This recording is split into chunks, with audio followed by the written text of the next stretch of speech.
Et je crois que Musk, il est passé par les États-Unis pour devenir milliardaire, et il représente un peu le rêve américain à son paroxysme. Et en plus, il a une mission parce que les woke ont tué un de ses fils. Vous savez... Ouais. Ont tué entre guillemets, c'est-à-dire qu'ils ont transformé un de ses fils, oui, qui est devenu transgenre, etc. Et je crois qu'il en est mort d'ailleurs. Et donc, les deux sont des hommes qui ont une mission, qui portent quelque chose. Vous pensez qu'ils sont vraiment... Ils sont habités. Ils sont habités par une mission. Oui. Ils sont habités par une mission. Et c'est ça que tous ces autres qui sont habités par le désir de rester dans les postes importants ont eu peur parce que c'était une condamnation vivante de ce qu'ils ne sont pas. Et ce parterre d'anciens présidents, absolument, de députés... Et regardez, j'ai vu que, par exemple, Barnier, regardez, le président américain, presque méchamment, quoi. Il était... parce que Barnier aurait pu être, s'il avait accepté la mission, s'il avait eu ce courage, il aurait pu être un de ceux-là. S'il avait présenté un vrai programme, quoi. S'il avait présenté un vrai programme, mais s'il a un programme de rupture avec tous ceux qui étaient autour de lui. Et lui, il l'a pas fait. Et donc, il devait sentir une espèce de tristesse à l'idée de dire, j'aurais pu être celui qui recevait, en quelque sorte, Trump d'égal à égal. Oui. Et donc, il l'a pas fait. Et il y a eu aussi cette entrevue juste avant la rencontre de Notre-Dame entre Zelensky et Trump avec Macron, bien sûr, et on les a vus poser les trois. Et on a vu on leur avait donné leurs ordres de mission, et c'était, ils étaient comme deux petits garçons. Vous exagérez pas un peu, cher Charles Gave, quand même? Pas du tout. Non. Je crois qu'il leur avait... Il leur avait chanté la chanson, et je crois qu'il leur avait dit... dansait sur les paroles et le rythme. Il leur a dit, vous danserez comme quand je vous le dirai. Et en fait, c'est vrai. Alors, allons plus loin, justement. Qu'est-ce que ça traduit, en fait, l'arrivée de Trump, de Musk, de Robert Kennedy Jr., justement, et on va parler ensuite de la Syrie. De Patel. Tulsi Gabbard, de Kash Patel au FBI. Qu'est-ce que ça traduit? Ça traduit, si vous voulez... la première fois, Trump s'est fait avoir. C'est-à-dire qu'il est arrivé et il s'est entouré de gens qui faisaient partie de cet état profond, tout en disant qu'ils voulaient le détruire. Mais il n'avait pas d'expérience. Et puis, ils l'ont tellement fait braire, et pendant son premier mandat, et ensuite, quand il s'est présenté, ils ont essayé d'utiliser toutes les armes, et en particulier la justice, pour le faire tomber. Et ils n'y sont pas arrivés. Et donc, ce que ça veut dire, c'est le grand retour de ce que j'appelle la légitimité. C'est-à-dire, vous savez que pour qu'un système politique fonctionne, il faut qu'il y ait une adéquation entre la légalité et la légitimité. Et que les élections ont donné à Trump, puisqu'il a eu le vote populaire et le vote des grands électeurs, c'est ça. Et maintenant, il est à la fois légal et légitime aux yeux du peuple américain. Et partout, on a essayé d'enlever cette notion de légitimité. Par exemple, il est évident que l'Europe n'est pas légitime. Elle est peut-être légale, mais elle n'est pas légitime. Mais l'Union européenne, parlons, c'est ça, oui. Le président français est légal aujourd'hui, mais n'est plus légitime, ce qui est d'ailleurs une contradiction en termes gaullistes, puisque dès que De Gaulle n'est plus sorti légitime, il est parti, qui était quand même le fondateur. Et donc, on se retrouve avec le retour de la politique sur le management. Ouais. C'est-à-dire que le management avait pris la place de la politique, la financiarisation, la bureaucratisation, l'administration. Tout était fait par des petits hommes gris, et c'est la victoire des hommes libres sur les petits hommes gris. Et je veux dire que ça me remplit d'aise et de bonheur. Oui, je vous sens beaucoup plus optimiste qu'à l'accoutumée. Ben voilà, c'est-à-dire que j'ai rarement été assez optimiste, puisque je dis qu'on va assister à la deuxième chute du mur de Berlin. C'est-à-dire que, encore une fois, c'est un livre que j'avais écrit il y a 1 an, dans lequel je disais l'empire du mal, c'était l'Union soviétique, et puis il est tombé, et on s'est dit chouette, on va pouvoir vivre libre, et il a été remplacé par l'empire du mensonge. C'est-à-dire ces gens qui prétendaient avoir une vision à long terme, etc., et qui en fait voulaient prendre le pouvoir pour leur caste, et même au niveau mondial. Et ce projet est en train de s'écrouler, c'est-à-dire qu'on va revenir les nations. Et, Ouais. et Jean-Paul II disait qu'une démocratie ne peut pas exister en dehors d'une nation, parce que dans une nation, celui qui a perdu accepte d'avoir perdu. Alors, Et c'était Jean-Claude Juncker qui disait le pouvoir européen ira plus loin que la démocratie. Enfin, c'était pas on ne peut exactement pas ça. réformer l'Europe de façon démocratique. Voilà. C'est ce qu'il avait dit. Ce qui était une monstruosité. C'est-à-dire, ils savent tous qu'ils ne sont pas démocratiques. Ils nous chantent la petite chanson de la démocratie. Je suis là pour protéger la démocratie. Mais en fait, ils protègent les intérêts d'une classe parfaitement déterminée. Et c'est donc la victoire de l'intérêt général sur les intérêts particuliers. Alors, on va continuer d'en parler juste après cette petite pause, parce que justement, qu'est-ce que ça signifie à la fois pour l'Europe, en général, pour la France en particulier et pour nous, ce qui s'est passé, ce qui a sonné à Notre-Dame. À tout de suite. Sud Radio. Sud Radio. Parlons. Sud Radio Berkov dans tous ses états.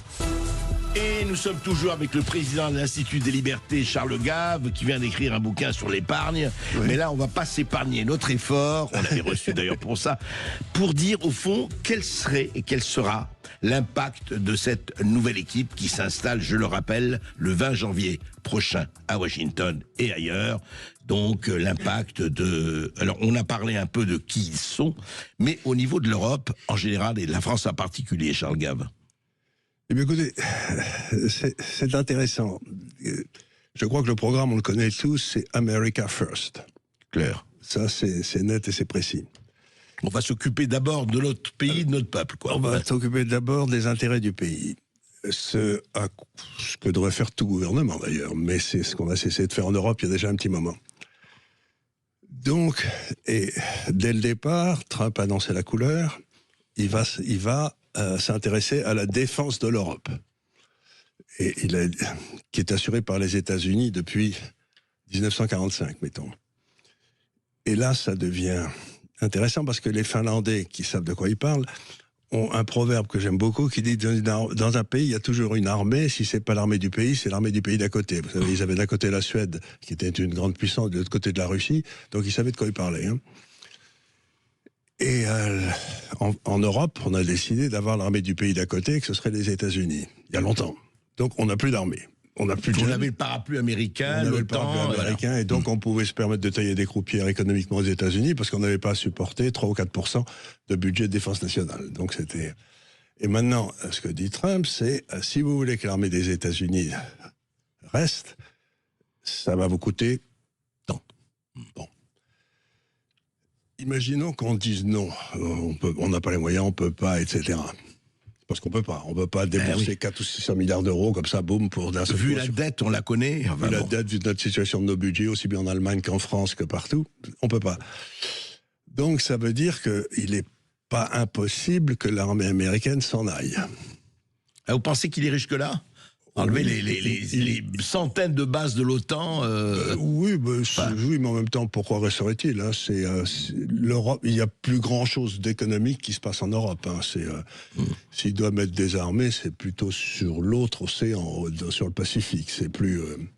Il y a un pays qui continuera à avoir des relations, c'est la Grande-Bretagne, parce que c'est en quelque sorte, c'est la mer. On ne va pas laisser tomber sa mer, mais les autres. Et à ce moment-là, si vous devez vous poser la question, s'il n'y a plus d'armée locale, s'il n'y a plus l'armée américaine, quelles sont les armées qui peuvent nous protéger, s'occuper de nous il n'y en a que 2 en Europe. C'est l'armée turque ou l'armée russe. Intéressante perspective. Et donc, il va falloir que l'Europe fasse le choix dans les années qui viennent entre l'armée turque ou l'armée russe. Et il y a un certain nombre de gens qui, au cas où on choisirait l'armée russe, vont devoir bouffer leur chapeau. Et plus que ça. Ouais. Mais quand vous et dites-moi, et pourquoi on ferait pas, enfin tout le monde parle depuis quelque temps de l'armée européenne. Mais c'est pas possible ça. Vous allez pas envoyer des avocats bruxellois qui ont 50 ans, qui sont buveurs de bière, courir dans les Aurès. Hein, c'est une armée, c'est fait de gens jeunes. C'est pas fait de 45 ans, 50 ans, 60 ans. Oui, vous regardez si on peut pas payer nos retraites parce qu'on n'a plus d'enfants, je vois pas comment on peut avoir une armée. C'est le même problème. Les deux sont joints. Donc, oui, ça va être un gros problème. Et alors oui, c'est ça. Et donc effectivement, on peut se poser. C'est-à-dire, en fait, on va être, comment dire, c'est Rimbaud qui disait, nous voici remis à sur terre face à la réalité rugueuse à étreindre. C'est Voilà. ça. On est face à nous-mêmes, quoi. On est face à nous-mêmes et on va devoir payer toutes les erreurs qui ont été faites depuis depuis 30, 40 ans. Et c'est le moment où la note va être présentée. Oui, ça va risquer d'être un petit peu délicat. Et là, ou alors, il y a une autre possibilité, si vous voulez, c'est que la France, l'Italie, l'Espagne décident d'unir leurs forces pour protéger la Méditerranée. Ouais.